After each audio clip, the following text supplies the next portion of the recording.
ọmọ kan tí wọ́n ń sọ nínú social media wípé mi ò ní kúrò lè jọlé bàbá ẹ̀ tó mọ iye tí mo tó ti kò níbi dá fún ọ̀nà Yorùbá tó mọ iye ìgbà tí mo lọ sásìmọ́lé tó mọ iye ogun tí mo ti jà tí a lè kájà fún ogun táwọn ọmọ ẹgbẹ́ mi ti jà ṣé jẹ́nẹ́rà máa ń lọ fókun ni jẹ́nẹ́rà máa lọ ìfẹ́ tó fún bá dé ni ṣé tí mo máa fi sàfún lọ sí sàfísà báyìí àwọn tó ń tìlọ ní kọ́lẹ̀ brigadier ápọ̀lùmọ́ tó bá dé gbogbo wa la máa jà á ní òun bá gbọ́dọ̀ múra o gbogbo ti dé o àtẹ́kọ̀ọ́ kò sí pé a ti gbọ́ ní intelligent report a ti gbọ́ nínú ẹ̀mí pé àwọn ènìyàn fẹ́ ka ọkùnrin wọ́n fẹ́ gba ilẹ̀ wa gbogbo dúkìá ilẹ̀ Yorùbá ló fẹ́ bàjẹ́ gbogbo ibi tí àwọn olùgbẹ́ni Yorùbá wà ló fẹ́ bàjẹ́ àtẹ̀gbọ́dọ̀ gbáradì eléyìí ò ń sọ̀rọ̀ Ààrẹ Ọ̀nà Kakanfò nìkan kí àwọn ọlọ́pàá kọ́ dìde wọ́n má gbé ọjọ́ iwájú àwọn olóṣèlú àwọn olóṣèlú tó fẹ́ràn Yorùbá kọ́ dìde kí a jọ sowọ́pọ̀ kí a fi dojú kọ àwọn ọ̀tá yìí fún ìyẹn àìlè sí kí àwọn olókà tọ̀lé ìwà nílẹ̀ Yorùbá lọ́pọ̀ ń dábàá ìkọ́tẹ̀lẹ̀ ṣe ní o gbogbo ìpàdé tá à ń ṣe tí mo bá pè wá àwọn sùpẹ́tẹ̀jì ti máa dé lọ́kùnrin wọn máa fún ìlú pẹ̀lú wọn máa tẹ́kọ̀ọ́ máa ṣe bẹ̀. Ẹ̀rí ẹgbò problem tó ta Yorùbá kà mọ́ ní ẹgbò ọ̀nẹ́fẹ́fẹ́ ẹ̀sìn àti ọ̀tẹ̀. Àti pé tó bá mọ̀ nǹkan wọn ò fẹ́ jẹ́ kó ṣe é. Wọ́n dẹ́ bẹ̀rù pé tó bá ṣe bóyá máa lókìkí. Wọ́n gẹ́gẹ́ bí Ààrẹ Ọ̀nà Kakanfò. Mo ti sọ pé tí wọ́n bá fẹ́ ká ṣiṣẹ́ papọ̀. Pé kí àwọn ìjọba ìpínlẹ̀ wọ́n yẹ kó kọ́ lẹ́tà sẹ́yìn ṣá pátánà. Orí àwọn kan tó ń sọ pé mi ò lè lólè bàbá ẹ̀. Ẹ láyé àtijọ́ tí Ààrẹ Ọ̀nà Kakanfò máa ń sọ fókun tí Aláàfin ò máa fún ìwé ẹ̀ ní. Ààrẹ Ọ̀nà Kakanfò tó bá lọ tó fún Aláàfin ò máa fún ìwé ẹ̀. Àdìjà Aláàfin ó dẹ̀ ti dàrẹ̀ Aláàfin. Ẹ máa sọ ti kò sí ẹ báyọ̀ òfin sì àwọn bá ti pọ̀. Àwọn council of governors ló ń pọ̀ lórí ọba state wọn. Ó ti wá kọjá ọ̀rọ̀ ọba láti lọ pé o fẹ́ gbéra pé o fẹ́ dáwọ́ fún the security without the support of the governor chairman local government. Bí ọba kan bá bẹ̀rẹ̀ tí wọ́n bá ṣẹlẹ̀ lọ́ba ẹ̀ wọ́n ta o. Gbogbo nǹkan ló létò.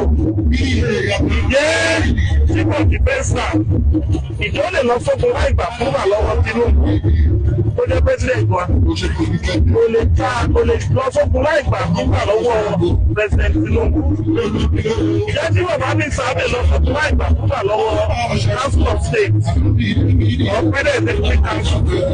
Wọ́n sì mú gbogbo ọmọ létò ẹgbẹ́ fún àwọn ọmọ wa wọ́n lọ kàwé wọ́n lọ ka ìkọ̀ wọ́n lọ ka pòsídíọ̀ gbogbo lórí pòsídíọ̀. Lóòótọ́ àgbàtẹ̀ tí mo ní ni pé mo lọ́mọ ọkùn. Nínú ọ́fíìsì lẹ́yìn we are proud of 5 to 6 million people. Àwọn ẹgbẹ́ Southwest security stakeholders 14 are proud of 2 million. Mo tún wá ní àwọn sympathizer ọ̀dẹ̀ sínú ẹgbẹ́ kan tó jẹ́ jagunjagun tí a lè mú. Àwọn olóṣèlú wa ń ṣe yán bí ọ̀tà. Àwọn ọ̀pọ̀ òde lè bá wọn sọ̀rọ̀. Ní ìjọba ìdẹ̀nìṣẹ́lápọ̀ mo ní tàbí ní state police, tàbí ní state police pẹ̀lú local government security network. A complement the local government security network yẹn. So security wa lè gbé ní state. Ọ̀rọ̀ security lọ́kà ló ti bẹ̀rẹ̀. Lórí inú local government ní àwọn ìlú wà. Local government ẹ̀kọ́ gbọ́dọ̀ empower security wise state àwọn coordinate ẹ̀ through state police.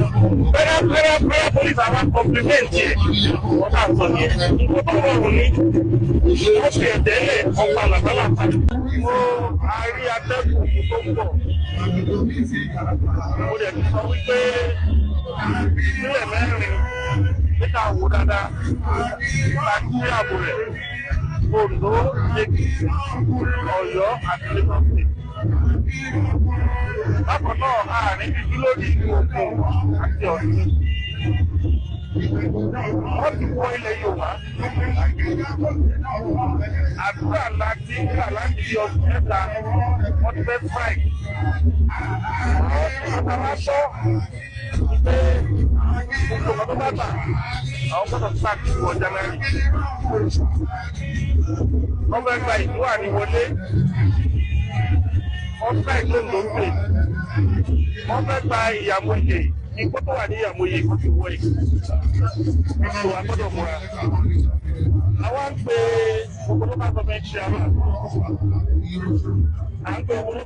chairman kọ́lọ̀ recruit 300 men tó máa jẹ́ local government security network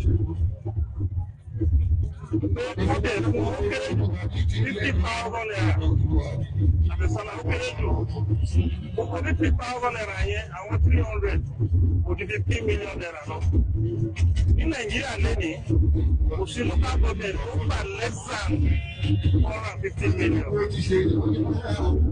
Tó bá sanwó 300 men yẹn in the rate of 50,000, 15 million pé ló máa jẹ́. Wọ́n wá gba àwọn higher security officers tó máa coordinate wọn. Àwọn ẹ̀yẹ́ lè gba bí 100,000 or 150,000 naira. Àwọn ló máa coordinate wọn. Àwọn àgbà àwọn tó gbé consultant on intelligence. Wọ́n á train some of them like 50 of them for intelligence gathering. Fún ìyẹn àìlè sí kí àwọn local government wà nílẹ̀ Yorùbá. Lọ́pọ̀ ń dábàá ìkọ́tẹ̀lẹ̀ ṣe ní o. Gbogbo ìpàdé bá ń ṣe tí wọ́n bá pè wá, àwọn strategy ti bá dé lọ́kàn wà máa fún ìwé wọ́n máa tọ́kọ́ máa ṣe bẹ̀.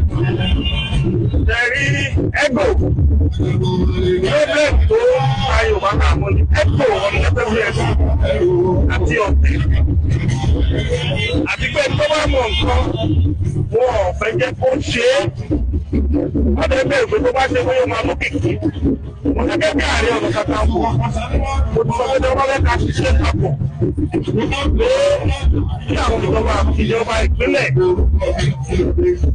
wọ́n yẹ kó fọ́ lẹ́tà sẹ́yìn ká pátánà. Mo rí àwọn kan tó ń sọ pé mi ò lè tó lè wà bẹ́ẹ̀.